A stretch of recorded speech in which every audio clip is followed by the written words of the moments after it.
আসসালামু আলাইকুম প্রিয় শিক্ষার্থীরা, তোমরা যারা 2026 সালে এইচএসসি পরীক্ষা দিচ্ছ এবং যারা ভবিষ্যতে অ্যাডমিশন পরীক্ষা দিবে, তোমাদের জন্য জীববিজ্ঞানের প্রথম পত্র উদ্ভিদবিজ্ঞানের 12তম অধ্যায় জীবের পরিবেশ বিস্তার এবং সংরক্ষণ, এই অধ্যায় থেকে যে ইম্পর্টেন্ট তথ্যগুলো এমসিকিউ পরীক্ষার জন্য আমি এই ভিডিওতে দেখানোর চেষ্টা করব। আশা করি তোমরা ভিডিওতে মনোযোগ দেবে এবং ভিডিওটা যদি তোমাদের ভালো লাগে লাইক, কমেন্ট এবং শেয়ার করবে। প্রথমেই আসি প্রজাতি কি। এটা সিকিউতে থাকতে পারে তোমাদের, যে প্রজাতির সংজ্ঞা দাও। প্রজাতি হলো যে বিভিন্ন বৈশিষ্ট্যে সর্বাধিক মিল সম্পন্ন একদল জীব যারা নিজেদের মধ্যে যৌন মিলনে উর্বর সন্তান উৎপাদন সক্ষম। তাহলে প্রজাতি বলতে আমরা বুঝি সর্বাধিক বৈশিষ্ট্যে মিল সম্পন্ন একদল জীব, এবং এই জীবগুলো নিজেদের মধ্যে যৌন প্রজননে উর্বর সন্তান উৎপাদনে সক্ষম হয়, তাদেরকে আমরা কি বলবো? প্রজাতি বলবো। আর প্রজাতি হলো শ্রেণীবিন্যাসের সর্বনিম্ন একক। মনে রাখতে হবে, প্রজাতি হলো শ্রেণীবিন্যাসের সর্বনিম্ন একক, যা দুটি পদের মাধ্যমে প্রকাশ করা হয়। পপুলেশনটা কি? পপুলেশন হলো একটা নির্দিষ্ট স্থানে একই সময়ে বসবাস করি একই প্রজাতির একদল জীবকে পপুলেশন বলা হয়। অর্থাৎ কোন একটা নির্দিষ্ট স্থানে একই প্রজাতির একদল উদ্ভিদ, হয় এটা উদ্ভিদ হতে পারে অথবা প্রাণী হতে পারে, একই প্রজাতির হতে হবে। হুম। আর এই জীবটাকে বলা হচ্ছে পপুলেশন। ইকোসিস্টেম বা বাস্তুতন্ত্র কাকে বলে? কোন স্থানের জীব সম্প্রদায় উহাদের পরিবেশ, নিজেদের মধ্যে এবং পরস্পরের মধ্যে ক্রিয়া বিক্রিয়ার গতিময় পদ্ধতি। অর্থাৎ একটা একটা কোনো একটা স্থানের জীব সম্প্রদায়ের মধ্যে যে নিজেদের মধ্যে এবং প্লাস পরিবেশের মধ্যে যে একটা ক্রিয়া বিক্রিয়া, হ্যাঁ, যে একটা গতিময় পদ্ধতি, এই গতিময় পদ্ধতিটাকে বলা হয় ইকোসিস্টেম। আর ইকোসিস্টেম বা বাস্তুতন্ত্রের কিছু উপাদান রয়েছে, যেমন জীব উপাদান সমূহ হলো উৎপাদক, খাদক এবং বিয়োজক। উৎপাদকের মধ্যে আছে, একটু দেখো, সবুজ উদ্ভিদ। পুকুর বা বিলের প্রধান উৎপাদক হলো ফাইটোপ্লাঙ্কটন। ভাসমান ক্ষুদ্র উদ্ভিদ যেমন পুকুর বা বিলের স্পিরুলিনা, এডোরিনা, পেন্ডুরিনা এগুলো। খাদকের মধ্যে আছে যারা উৎপাদক খেয়ে বেঁচে থাকে তারাই খাদক, যেমন সাইক্লপস, সাইপ্রিস, ডেফনিয়া, এই ধরনের জুপ্লাঙ্কটন গুলো কিন্তু খাদক। তারপর আছে বিয়োজক। বিয়োজক হলো ব্যাকটেরিয়া এবং ছত্রাকগুলোকে আমরা বলি বিয়োজক, যারা অণুজীব, যারা মৃত জীবের জৈব বস্তু খেয়ে থাকে। অর্থাৎ উৎপাদক এবং খাদক মরার পর, হ্যাঁ, তাদেরকে পচিয়ে এবং ওইখান থেকে খাবার খেয়ে যারা বেঁচে থাকে তাদেরকে বলবো আমরা বিয়োজক। এবার আসি খাদ্য শৃঙ্খল কি। খাদ্য শৃঙ্খলটা হলো যে উৎপাদক থেকে চূড়ান্ত খাদক পর্যন্ত প্রতিটি স্তরের জীবসমূহ একক অনুক্রমে একটি সরল অশাক চেনের মতো অবস্থান করলে তাকে খাদ্য শৃঙ্খল বলে। অর্থাৎ উৎপাদক থেকে চূড়ান্ত খাদক পর্যন্ত প্রতিটা স্তরের জীব, হুম, উৎপাদক থেকে চূড়ান্ত খাদক পর্যন্ত প্রতি স্তরের জীবসমূহ একটা সরল অশাক চেনের মতো অবস্থান করলে তা সেটাকে আমরা বলি খাদ্য শৃঙ্খল। ট্রফিক লেভেল কি? ট্রফিক লেভেল হলো খাদ্য শৃঙ্খলে বিভিন্ন খাদ্য স্তরকে ট্রফিক লেভেল বলে। যেমন একটু আগে বলেছি যে উৎপাদক থেকে চূড়ান্ত খাদক পর্যন্ত এই যে খাদ্য স্তর আছে, এই এই একটা খাদ্য শৃঙ্খলে যে বিভিন্ন খাদ্য স্তর থাকে, এই খাদ্য স্তরগুলোকে বলা হয় ট্রফিক লেভেল। আর খাদ্য জাল কি? খাদ্য জাল হলো কোনো জীব সম্প্রদায় বা ইকোসিস্টেমে একাধিক খাদ্য শৃঙ্খল পরস্পর যুক্ত থাকার অবস্থাকে খাদ্য জাল বলে। অর্থাৎ একাধিক খাদ্য শৃঙ্খল যদি পরস্পরের মধ্যে যুক্ত থাকে, এই যুক্ত থাকার যে অবস্থাটা সেটাকে বলা হচ্ছে খাদ্য জাল। আর ইকোলজিক্যাল পিরামিডটা কি? বিভিন্ন ইকোসিস্টেমের খাদ্য শৃঙ্খলের বিন্যাস সম্পর্কিত পিরামিড আকৃতির যে নকশা সেটাকে বলা হচ্ছে ইকোলজিক্যাল পিরামিড। অর্থাৎ একটা ইকোসিস্টেমে যে খাদ্য শৃঙ্খল, এই খাদ্য শৃঙ্খলের যে বিন্যাস সম্পর্কিত পিরামিড আকৃতির, অর্থাৎ ত্রিভুজ, কিছুটা ত্রিভুজ আকৃতির মতো যে যে নকশাটা, সেই নকশাটাকে বলা হচ্ছে ইকোলজিক্যাল পিরামিড। ইকোলজিক্যাল পিরামিড কয়েক ধরনের হতে পারে, যেমন সংখ্যার পিরামিড, বায়োমাস পিরামিড, তারপর আছে শক্তির পিরামিড। এখন সংখ্যার পিরামিডটা কি? সংখ্যার পিরামিডে কি দেখানো হয়? সংখ্যার পিরামিডে দেখানো হয় প্রতিটি খাদ্য স্তরে জীবের সংখ্যা। অর্থাৎ একটা পিরামিডের মধ্যে যে উপর থেকে নিচ থেকে উপর পর্যন্ত যে খাদ্য স্তর দেখানো হয়, এই স্তরের মধ্যে কোন স্তরে জীবের সংখ্যা বেশি, কোন স্তরের সংখ্যা কম। তো এই সংখ্যার পিরামিডে প্রতিটি খাদ্য স্তরে জীবের সংখ্যা দেখানো হয়। আর বায়োমাস পিরামিডে হলো প্রতিটি খাদ্য স্তরের বায়োমাসের ভর দেখানো হয়, অর্থাৎ জীবভর দেখানো হয় প্রতিটি খাদ্য স্তরে। আর শক্তির পিরামিড হলো যে প্রতিটি খাদ্য স্তরের শক্তির পরিমাণ দেখানো হয়। তারপরে দেখো যে ইকোসিস্টেমের মধ্য দিয়ে সূর্য শক্তির একমুখী চলনকে শক্তি প্রবাহ বলে। এগুলো কিন্তু সিকিউতে আসতে পারে, হ্যাঁ, যে শক্তি প্রবাহ কি। আমরা জানি যে ইকোসিস্টেমের যে মাধ্যমে সূর্য শক্তির একমুখী চলনকে শক্তি প্রবাহ বলে। শক্তির প্রবাহ সবসময় একমুখী হয়। ইকোসিস্টেমে শক্তির প্রবাহ ঘটে খাদ্য শৃঙ্খলে। এই যে আমরা খাদ্য শৃঙ্খল দেখি, খাদ্য শৃঙ্খলের মধ্যে শক্তির প্রবাহ এবং সেটা একমুখী প্রবাহে চলে। পৃথিবীতে যে পরিমাণ সূর্যালোক বিকিরিত হয় তার মাত্র 0.02 ভাগ সবুজ উদ্ভিদের ক্লোরোফিল কর্তৃক শোষিত হয় এবং রাসায়নিক শক্তিতে রূপান্তরিত হয়। অর্থাৎ যে পরিমাণ সূর্যালোক বিকিরিত হয় মাত্র 0.02 ভাগ সবুজ উদ্ভিদের ক্লোরোফিল কর্তৃক শোষিত হয়। আর শক্তি প্রবাহটা একটু দেখো কিভাবে এটা চলে। যেমন সূর্যালোক থেকে উৎপাদক এই সূর্যালোকটাকে গ্রহণ করে, আর উৎপাদককে খায় কে? খাদক। হ্যাঁ, খাদকের পরে আসে কি? উৎপাদক, খাদক, তারপরে আসে বিয়োজক। খাদককে আবার 3 ভাগে ভাগ করা হয়েছে দেখো, প্রাথমিক খাদক, সেকেন্ডারি খাদক, এমনকি সর্বোচ্চ বা টারশারি খাদক। আরেকটা প্রশ্ন হতে পারে যে শক্তি প্রবাহের দশমাংশ নিয়মটা কি? এটা সিকিউতে হয়, এমসিকিউতে হয়। বলছে যে খাদকরা যত উৎপাদককে ভক্ষণ করে তার দশমাংশ মাত্র ব্যবহারকারী মানে খাদকের দেহ গঠনে কাজে লাগে। অর্থাৎ যতটুকু গ্রহণ করলো তার 10 ভাগের 1 ভাগ মাত্র দেহ গঠনে কাজে লাগে। আর এটাকে 10% নিয়ম নামে পরিচিত। অর্থাৎ কোনো উৎপাদক যদি যতটুকু খাবার গ্রহণ করে, অর্থাৎ খাদক যতটুকু উৎপাদককে গ্রহণ করে, যদি 10 কেজি গ্রহণ করে তার মানে তার 1 কেজি মাত্র দেহ গঠনে কাজে লাগবে। ব্যাপারটা হলো এরকম। এটাকে বলা হয় শক্তি প্রবাহের দশমাংশ নিয়ম। অভিযোজন কি? অভিযোজন হলো একটি নিবাসে কোনো জীবের খাপ খাইয়ে নেওয়ার ক্ষমতা। হ্যাঁ, বা খাপ খাইয়ে নেওয়াটাই হলো অভিযোজন। একটি নিবাসে মানে একটা বাসস্থানে জীবটা যেখানে বাস করে সেখানে সে যদি খাপ খেয়ে নেয়, হ্যাঁ, এটাই তার অভিযোজন। হাইড্রোফাইটসটা কি? যেসব উদ্ভিদ পানিতে জন্মে এবং পানিতে বিস্তার লাভ করে, অর্থাৎ পানিতে জন্মে পানিতে বিস্তার লাভ করে, সেগুলোকে আমরা বলবো হাইড্রোফাইটস বা জলজ উদ্ভিদ। হ্যাঁ, যেমন জলজ উদ্ভিদ কয়েক ধরনের হতে পারে। মূলাবদ্ধ জলজ উদ্ভিদ, যেমন মূল মাটিতে থাকবে আর উপরে বা পানির উপরে ভাসমান থাকবে পাতা, যেমন হাইড্রিলা, পাতা শেওলা। হাইড্রিলা সাইন্টিফিক নেম হলো হাইড্রিলা ভার্টিসিলাটা। পাতা শেওলা হলো মেলিসনারিয়া স্পাইরালিস, এরকম। আরেকটা হচ্ছে মুক্ত ভাসমান জলজ উদ্ভিদ, অর্থাৎ যেটার মূল মাটিতে লাগানো থাকে না। যেমন কচুরিপানার সাইন্টিফিক নেম অ্যাকোর্নিয়া ক্রাসিপেস। তারপর আছে ক্ষুদিপনা। ক্ষুদিপনার মধ্যে আছে ল্যামনা মাইনর, এজুলা সালভেনিয়া। এগুলো হলো টেরিডোফাইটস জাতীয়, অর্থাৎ টেরিডোফাইট জাতীয় উদ্ভিদ।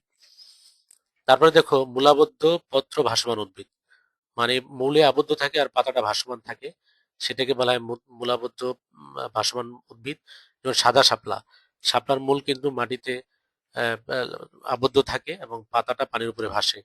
সাদা শাপলার বৈজ্ঞানিক নাম নিমফিয়া পাপসেন্স, লাল শাপলা নিমফিয়া রুব্রা। আর উভচর উদ্ভিদ যেটা ডাঙায়, অর্থাৎ পানি এবং স্থলে বাস করতে পারে, যেমন কলমিলতা, আইপোমিয়া অ্যাকোয়াটিকা, হেলেঞ্চা, অ্যানহাইড্রা ফ্লাকচুয়ান্স। তোমাদের এই নামগুলো কিন্তু মনে রাখতে হবে। এখান থেকে প্রশ্ন হতে পারে কি হবে, যে নিচের কোনটি মূলাবদ্ধ জলজ উদ্ভিদ? যেমন হাইড্রেলা। হ্যাঁ, এই মূলাবদ্ধ জলজ উদ্ভিদ একটু খেয়াল করে, একটা হলো মূলাবদ্ধ পত্র ভাসমান উদ্ভিদ যার পাতা উপরে ভাসে, আর যেটা মূলটা পানির নিচে থাকে এবং উদ্ভিদটাও পানির নিচেই থাকে। হুম, সেগুলোকে বলা হচ্ছে মূলাবদ্ধ জলজ উদ্ভিদ। তো এগুলো সাইন্টিফিক নেমগুলো একটু মনে রাখবে, এখান থেকে এমসিকিউ হয়। তারপর দেখো জলজ উদ্ভিদের নরম কাণ্ড, কাণ্ড নরম, মূল সংগঠিত নয়, অনেক ক্ষেত্রে মূল থাকে না। হুম, তারপর হচ্ছে মূল ও কাণ্ডে বড় বড় বায়ুকুঠুরি আছে, এগুলো হলো জলজ উদ্ভিদের বৈশিষ্ট্য। বায়ুকুঠুরি বিশিষ্ট গঠনকে অ্যারেনকেমা বলে। বায়ুকুঠুরি উদ্ভিদকে ভাসতে সাহায্য করে। তাহলে বায়ুকুঠুরি জলজ উদ্ভিদে থাকে, আর এই বায়ুকুঠুরি বিশিষ্ট গঠনকে বলা হয় অ্যারেনকেমা। বায়ুকুঠুরি উদ্ভিদকে কি করতে সাহায্য করে? ভাসতে সাহায্য করে। মরুজ উদ্ভিদ, মরুজ পরিবেশে যে উদ্ভিদগুলো জন্মায়, যেখানে বৃষ্টিপাত নাই, শুষ্ক বালুকাময় অঞ্চল, হ্যাঁ, ওইসব উদ্ভিদকে মরুজ উদ্ভিদ বলে। মরুজ উদ্ভিদের 3টি মৌলিক বৈশিষ্ট্য আছে, একটু খেয়াল করো। যেমন দেহে পানি সংরক্ষণ করে রাখতে পারে, অল্প আয়াসে মূল দিয়ে পানি শোষণ করে, কাণ্ড বা পাতার মাধ্যমে পানি অপচয় রোধ করে। অর্থাৎ সে তার কাণ্ডটা খুব আহ, শক্ত থাকে, হ্যাঁ, সেখান থেকে খুব বাষ্পায়ন হয় না।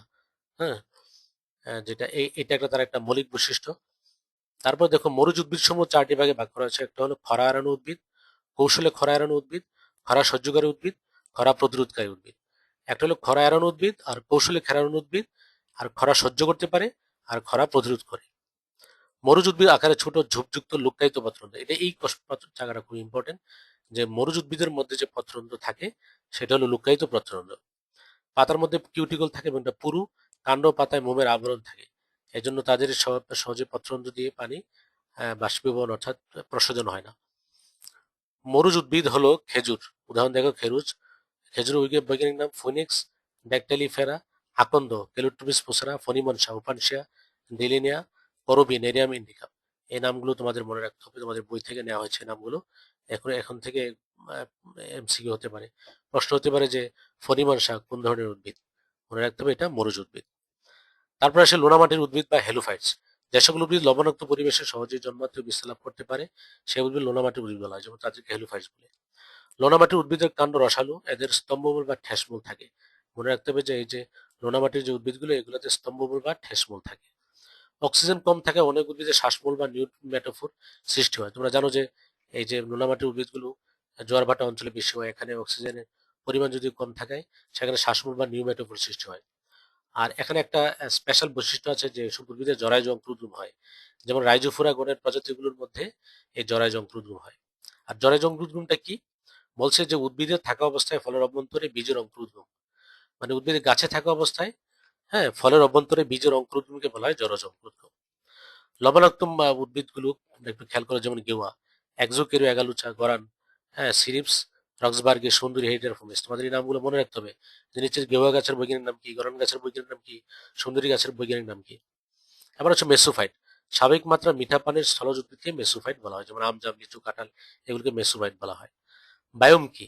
একই ধরনের জলবায়ু, একই ধরনের মাটি, একই ধরনের বৈশিষ্ট্যসম্পন্ন উদ্ভিদ ও প্রাণী গঠিত বৃহৎ ও পৃথক যুগ ইকোসিস্টেমকে বলা হয় বায়োম। অর্থাৎ বায়োমের মধ্যে জলবায়ু একই হবে, মাটি একই হবে, উদ্ভিদ এবং প্রাণীগুলো কি একই বৈশিষ্ট্য সম্পন্ন হবে, এবং এই বিশাল বড় একটা বৃহৎ এবং পৃথক যুগ ইকোসিস্টেমকে বলা হয় বায়োম। বায়োম দুই ধরনের হয়, একটা হলো স্থলজ, একটা জলজ বায়োম। এবার আসি ভৌগোলিক অঞ্চল। বাংলাদেশ ওরিয়েন্টাল ভৌগোলিক অঞ্চলে অবস্থিত, মনে রাখতে হবে ওরিয়েন্টাল ভৌগোলিক অঞ্চলে অবস্থিত। এন্ডেমিক প্রাণী বা উদ্ভিদ কি? কোন নির্দিষ্ট ভৌগোলিক অঞ্চলে সীমাবদ্ধ উদ্ভিদ বা প্রাণীকে উক্ত অঞ্চলে এন্ডেমিক উদ্ভিদ বা প্রাণী বলা হয়। অর্থাৎ একটা নির্দিষ্ট আহ, অঞ্চলের যে নির্দিষ্ট অঞ্চলের মধ্যে এই উদ্ভিদ এবং প্রাণীগুলা জন্মায়, হ্যাঁ, এবং পৃথিবীর অন্য কোথাও পাওয়া যায় না, সেগুলোকে বলা হচ্ছে এন্ডেমিক উদ্ভিদ বা প্রাণী। ওরিয়েন্টাল অঞ্চলের কয়েকটি এন্ডেমিক প্রাণী যেমন নাপিত, কই, ঘড়িয়াল, শুশুক। মনে রাখতে হবে তোমাদের, আমরা যেহেতু ওরিয়েন্টাল অঞ্চল, আমাদের ওরিয়েন্টাল গুলো মনে রাখতে হবে নাপিত, কই, ঘড়িয়াল, শুশুক, এগুলো ওরিয়েন্টাল অঞ্চলে এন্ডেমিক প্রাণী। বাংলাদেশের বনসমূহ। বাংলাদেশের বনগুলো দেখো তিন ভাগে ভাগ করা হয়েছে, একটা চিরসবুজ ও অর্ধ চিরসবুজ বন, পত্রজরা বন এবং ম্যানগ্রোভ বন। চিরসবুজ যেমন সিলেট, চট্টগ্রামের যে বনগুলো আছে, রাঙামাটি, খাগড়াছড়ির যে বনগুলো, এগুলো চিরসবুজ, অর্ধ চিরসবুজ বন। আর পত্রজরা যেমন শালবন, বিভিন্ন জায়গায় যে বাংলাদেশের বিভিন্ন জায়গায় শালবন আছে, যেমন গাজীপুরে আছে, কুমিল্লাতে শালবন আছে, এরকম এগুলোর পাতা একটা সময় ঝরে পড়ে, এগুলোকে বলা হয় পত্রজরা বন। আরেকটা আছে ম্যানগ্রোভ বন, যেখানে নিয়মিত জোয়ার ভাটা হয়। তোমরা জানো যে আমাদের যে সুন্দরবনের ওখানে ম্যানগ্রোভ বন আছে। আর সোয়াম্প ফরেস্ট হলো মিঠা পানির স্বাদু পানির জলাশয়কে, মিঠা পানি স্বাদু পানির জলাশয়কে বলা হয় জলাবদ্ধ বন বা সোয়াম্প ফরেস্ট, এটাকে বলা হয় জলাবদ্ধ বন। যে বনের মধ্যে পানি থাকে, সবসময় পানি থাকে এবং ওখানে গাছও জন্মায়। যেমন সিলেটের রাতালগুল সোয়াম্প ফরেস্ট, তোমরা চিনো যে রাতালগুল সোয়াম্প ফরেস্ট। হ্যাঁ, ওখানে সবচেয়ে বেশি যে পরিমাণ উদ্ভিদটা পাওয়া যায় সেটা হলো বন্যগোলাপ। এটা সাইন্টিফিক নাম হলো রোজা ইনভলুক্রেটা, এ বনে পাওয়া যায়। এছাড়াও হিজল নামে এক উদ্ভিদ পাওয়া যায় ওখানে, হিজল। তারপরে দেখো পত্রজরা বন, যে বনের পাতা একসাথে ঝরে পড়ে তাদেরকে পত্রজরা বন বলে। ঢাকা, টাঙ্গাইল, গাজীপুর, কুমিল্লা, শেরপুর এবং বরেন্দ্র অঞ্চলে এর বন দেখা যায়। একটু আগে আমি যেটা বলেছি পত্রজরা, শীতকালে পাতা ঝরে যায়। এটি এইটার ইংরেজি নাম হলো ডিসিডুয়াস ফরেস্ট। এই উদ্ভিদের প্রধান বৃক্ষ কিন্তু শাল বৃক্ষ, মনে রাখতে হবে শাল। শালের বৈজ্ঞানিক নাম হলো শোয়েরা রোবাস্টা, শোয়েরিয়া রোবাস্টা। এছাড়াও উদ্ভিদ আছে যেমন চালতা, আমরা চালতা, এই যে চালতার আচার খাই, হ্যাঁ চালতার টক খাই, এটা চালতা, ডাইলিনিয়া প্যান্টাগায়না, গরুই, এলবিজিয়া প্রসেরা, তারপর বহেরা, টার্মিনেলিয়া ভেলোরিকা। এইসব উদ্ভিদ সমূহ পত্রঝরা বনাঞ্চলে পাওয়া যায়। তাহলে বেশি পাওয়া যায় শৈবাল গাছটা। তারপরে আসি ম্যানগ্রোভ ফরেস্ট। লবণাক্ত কর্দমাক্ত ভেজা মাটির বনকে ম্যানগ্রোভ বন বলে। সুন্দরবন হলো পৃথিবীর সবচেয়ে বড় ম্যানগ্রোভ বন। পৃথিবীর সবচেয়ে বড় ম্যানগ্রোভ বন হলো সুন্দরবন, যেখানে লবণাক্ত এবং কর্দমাক্ত ভেজা মাটির সবসময় জোয়ার ভাটা হয়, ভিজা থাকে, এই বনটাকে ম্যানগ্রোভ বন বলে। ম্যানগ্রোভ বনের অধিকাংশ উদ্ভিদের শ্বাসমূল বা নিয়মিটোফোর হয়। শ্বাসমূল মনে রাখতে হবে, এটা হলো ম্যানগ্রোভ বনের একটা একটা বৈশিষ্ট্য, উদ্ভিদের শ্বাসমূল হয়। এদের অনেক উদ্ভিদের জরায়জ অঙ্কুরোদ্গম হয়, এটা একটা বৈশিষ্ট্য, জরায়জ অঙ্কুরোদ্গম হয়। অর্থাৎ হ্যাঁ বীজ গাছে থাকা অবস্থাতে কি হয়, অঙ্কুরোদ্গম হয়। ম্যানগ্রোভের প্রধান উদ্ভিদসমূহ হলো গুলপাতা, বৈজ্ঞানিক নাম মনে রাখতে হবে নিপা ফ্রুটিকেন্স, সুন্দরী, হেরিটেরিয়া ফুমেস, গেওয়া এক্সকোরিয়া এগালোচা, কেউরা, সোনেরসিয়া পিটালা, মনে রাখতে হবে। এবার আসো ইউনেস্কো সম্পর্কে। ইউনেস্কো 1997 সালে সুন্দরবনকে ওয়ার্ল্ড হেরিটেজ সাইট ঘোষণা করে। আমাদের আমাদের দুইটা জিনিস মনে রাখতে হবে, কে ঘোষণা করে? ইউনেস্কো 1997 সালে সুন্দরবনকে কি ঘোষণা করেছিল? World heritage site. বাংলাদেশের উপকূলীয় অঞ্চলের দৈর্ঘ্য 710 কিলোমিটার। বাংলাদেশের যে উপকূলীয় অঞ্চল আছে সমুদ্রের পৃষ্ঠে, সমুদ্রের পাশে যেটা, সেটা হলো 710 কিলোমিটার, মনে রাখতে হবে। আর উপকূলীয় সবুজ বেষ্টনী কাকে বলে? প্রাকৃতিক দুর্যোগ ব্যবস্থার উদ্দেশ্যে উপকূল বরাবর এবং প্রধান বায়ুপ্রবাহ সমগ্র রূপিত এক ফালি শাখা প্রশাখা সমৃদ্ধ বৃক্ষকে উপকূলীয় বায়ু প্রবাহ রোধক বেষ্টনী বা সবুজ বেষ্টনী বলা হয়। অর্থাৎ প্রাকৃতিক বায়ু দুর্যোগ ব্যবস্থাপনাকে মোকাবেলা করার জন্য উপকূল বরাবর, হ্যাঁ, সমকোণে স্থাপিত শাখা প্রশাখা সমৃদ্ধ বৃক্ষকে আমরা বলবো সবুজ বেষ্টনী। এবার বাংলাদেশের বিলুপ্তপ্রায় উদ্ভিদ সমূহ দেখো, যেমন ফার্নবর্ণিক উদ্ভিদের মধ্যে সাইলোটাম ট্রাইকোয়েট্রাম আছে, নগ্নবীজের মধ্যে আছে সাইকাস, প্যাকটিনা, পোডোকার্পাস নেরিফোলিয়া। এগুলো হলো বাংলাদেশের বিলুপ্ত উদ্ভিদ। এটা হলো নগ্নবীজ উদ্ভিদের মধ্যে। আর আবৃতবীজ উদ্ভিদের মধ্যে আছে যেমন আগর গাছ, একালোরিয়া এগালুচা, তালপাম, কোরাইফা টেলিওরিয়া। মনে রাখতে হবে, আগর, তালপাম এগুলো হলো আবৃতবীজ উদ্ভিদের। তারপর হচ্ছে খোদে বরাল, ন্যামা ব্যাঙ্গালেন্সিস, এগুলো আবৃতবীজ উদ্ভিদের। বাংলাদেশের কি উদ্ভিদ এগুলো? এগুলো হলো বাংলাদেশের বিলুপ্ত প্রায় উদ্ভিদ, তোমাদের মনে রাখতে হবে। তারপরে দেখো বাংলাদেশের বিলুপ্ত প্রাণী যেমন রাজশকুন, ঘড়িয়াল, মিঠা পানির কুমির, নীলগাই, শুশুক, একদম মুখস্থ করে ফেলবা, কমন এখান থেকে থাকতে পারে। হটস্পট কাকে বলে? জীববৈচিত্র্য সমৃদ্ধ অঞ্চলকে হটস্পট বলে, যেখানে প্রচুর পরিমাণে জীববৈচিত্র্য সমৃদ্ধ এবং প্রচুর পরিমাণে বিভিন্ন ধরনের উদ্ভিদ বা প্রাণী পাওয়া যায়, সেটাকে বলা হচ্ছে হটস্পট। জীববৈচিত্র্য সংরক্ষণের দুটি পদ্ধতি আছে, একটা হলো ইনস্টিটিউট সংরক্ষণ আর একটা হলো এক্সিটিউট সংরক্ষণ। ইনস্টিটিউট সংরক্ষণটা হলো যে যেখানে আছে তাকে সেখানে রেখেই সংরক্ষণ করা।